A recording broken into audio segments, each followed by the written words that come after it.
ಪವಿತ್ರ ಶಿಲುಬೆಯ ಗುರುತಿನ ಮೂಲಕ ನಮ್ಮ ವೈರಿಗಳಿಂದ ನಮ್ಮನ್ನು ರಕ್ಷಿಸಿರಿ. ನಮ್ಮ ಸರ್ವೇಶ್ವರ, ಪಿತನ, ಸುತನ ಮತ್ತು ಪವಿತ್ರಾತ್ಮನ ನಾಮದಲ್ಲಿ ಆಮೇನ್.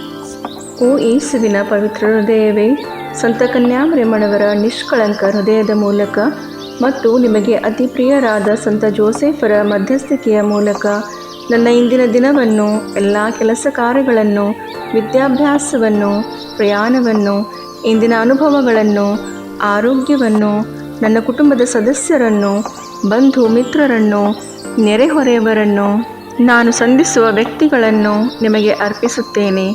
ನಾನು ಆಡುವ ಮಾತು, ಮಾಡುವ ಆಲೋಚನೆಗಳು, ತೆಗೆದುಕೊಳ್ಳುವ ನಿರ್ಧಾರಗಳನ್ನು ಆಶೀರ್ವದಿಸಿ ಅವುಗಳಿಗೆಲ್ಲ ನೀವೇ ಪ್ರೇರಣೆಯಾಗಿರಿ. ಇಂದಿನ ದಿನ ನಿಮ್ಮ ಸುರಕ್ಷತಾ ಕವಚವನ್ನು ನನ್ನ ಮೇಲೆ ಇರಿಸಿ ಸಕಲ ಕೇಡುಗಳಿಂದ ನನ್ನನ್ನು ಕಾಪಾಡಿರಿ.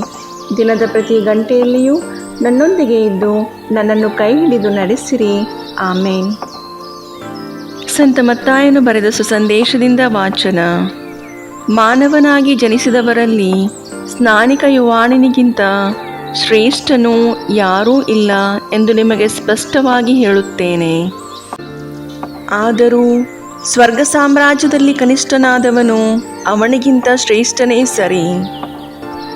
ಯೋಹಾನನು ತನ್ನ ಸಂದೇಶವನ್ನು ಸಾರಿದಂದಿನಿಂದ ಇಂದಿನವರೆಗೆ ಸ್ವರ್ಗ ಸಾಮ್ರಾಜ್ಯವು ನೂಕುನುಗ್ಗಲಿಗೆ ಗುರಿಯಾಗಿದೆ. ಬಲಪ್ರಯೋಗ ಮಾಡುವವರು ಅದನ್ನು ಸ್ವಾಧೀನಪಡಿಸಿಕೊಳ್ಳಲು ಯತ್ನಿಸುತ್ತಿದ್ದಾರೆ. ಯೋಹಾನನ ಕಾಲದ ತನಕ ಧರ್ಮಶಾಸ್ತ್ರ ಹಾಗೂ ಎಲ್ಲ ಪ್ರವಾದಿಗಳು ದೇವರ ಸಾಮ್ರಾಜ್ಯವನ್ನು ಕುರಿತು ಪ್ರವಾದನೆ ಮಾಡಿದರು. ಅವರ ಹೇಳಿಕೆಯನ್ನು ನಂಬಲು ನಿಮಗಿಷ್ಟವಿದ್ದರೆ, ಇಗೋ, ಬರತಕ್ಕ ಏಲಿಯನು ಈ ಯೋಹಾನನೇ. ಕೇಳುವುದಕ್ಕೆ ಕಿವಿಯುಳ್ಳವನು ಕೇಳಿಸಿಕೊಳ್ಳಲಿ ಎಂದನು. ಪ್ರಭು ಕ್ರಿಸ್ತರ ಶುಭ ಸಂದೇಶವಿದು. ಚಿಂತನೆ. ಇಂದಿನ ಸುಸಂದೇಶದ ಭಾಗವು ಸ್ನಾನಿಕ ಯೋಹಾನನ ವಿಶಿಷ್ಟ ಪಾತ್ರದ ಮೇಲೆ ಬೆಳಕು ಚೆಲ್ಲುತ್ತದೆ. ಯೋಹಾನನು ತಪಸ್ವಿಯಾಗಿದ್ದನು. ಅವನಲ್ಲಿ ಅಪಾರವಾದ ಧೈರ್ಯವಿತ್ತು. ಅವನು ನ್ಯಾಯವನ್ನು ಎತ್ತಿ ಹಿಡಿದು ಅನ್ಯಾಯವನ್ನು ಪ್ರತಿಭಟಿಸುವವನಾಗಿದ್ದನು. ಯೇಸು ಯೋಹಾನನನ್ನು ಸ್ತ್ರೀಯರಲ್ಲಿ ಹುಟ್ಟಿದವರೊಳಗೆ ಶ್ರೇಷ್ಠನು ಎಂದು ಹೇಳುತ್ತಾರೆ.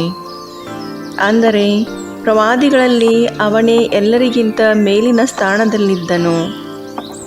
ಏಕೆಂದರೆ ದೇವಪುತ್ರರಾದ ಯೇಸುವಿನ ಆಗಮನಕ್ಕಾಗಿ ಅವರ ಮಾರ್ಗವನ್ನು ಸಿದ್ಧಪಡಿಸಲು ಅವನು ಬಂದಿದ್ದನು. ಅವನ ಜೀವನವು ಸತ್ಯ, ಧೈರ್ಯ ಮತ್ತು ಪರಿಶುದ್ಧತೆಗೆ ಉತ್ತಮ ಉದಾಹರಣೆಯಾಗಿದೆ. ಹಳೆಯ ಒಡಂಬಡಿಕೆಯಲ್ಲಿ ಎಲೀಯನ ಪ್ರವಚನಗಳ ಮೂಲಕ ಹಲವಾರು ಜನರು ಮನತಿರುಗಿ ಪಶ್ಚಾತ್ತಾಪಪಟ್ಟರು. ಅದೇ ರೀತಿ ಸ್ನಾನಿಕ ಯೋಹಾನನು ಜ್ಞಾನಸ್ನಾನ ಮತ್ತು ಪ್ರವಚನದ ಮೂಲಕ ಜನರನ್ನು ಯೇಸುವಿನ ಕಡೆಗೆ ಬರುವಂತೆ ಪ್ರೇರೇಪಿಸಿದನು. ಯೋಹಾನನಂತೆ ದೇವರ ರಾಜ್ಯವನ್ನು ನಮ್ಮ ಜೀವನದ ಮೂಲಕ ಸಾರಲು ಬೇಕಾದ ಕೃಪೆಗಾಗಿ ಬೇಡಿಕೊಳ್ಳೋಣ. ಪ್ರಾರ್ಥಿಸೋಣ. ಪ್ರೀತಿಯ ತಂದೆಯೇ, ಸ್ನಾನಿಕ ಯೋಹಾನನ ಜೀವನದ ಮೂಲಕ ಸತ್ಯ, ಧೈರ್ಯ, ನಿಷ್ಠೆ ಮತ್ತು ಪಶ್ಚಾತ್ತಾಪದ ಸಂದೇಶವನ್ನು ನಮಗೆ ನೀಡಿದ್ದೀರಿ. ಯೋಹಾನನಂತೆ ಪಾಪವನ್ನು ತ್ಯಜಿಸಿ ಸತ್ಯದ ಮಾರ್ಗದಲ್ಲಿ ನಡೆಯಲು ಬೇಕಾದ ಧೈರ್ಯವನ್ನು ನಮಗೆ ನೀಡಿರಿ.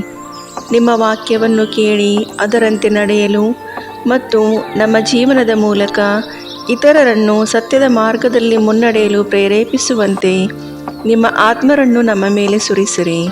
ನಮ್ಮ ಪ್ರಭು ಯೇಸು ಕ್ರಿಸ್ತರ ಮುಖಾಂತರ. ಆಮೇನ್.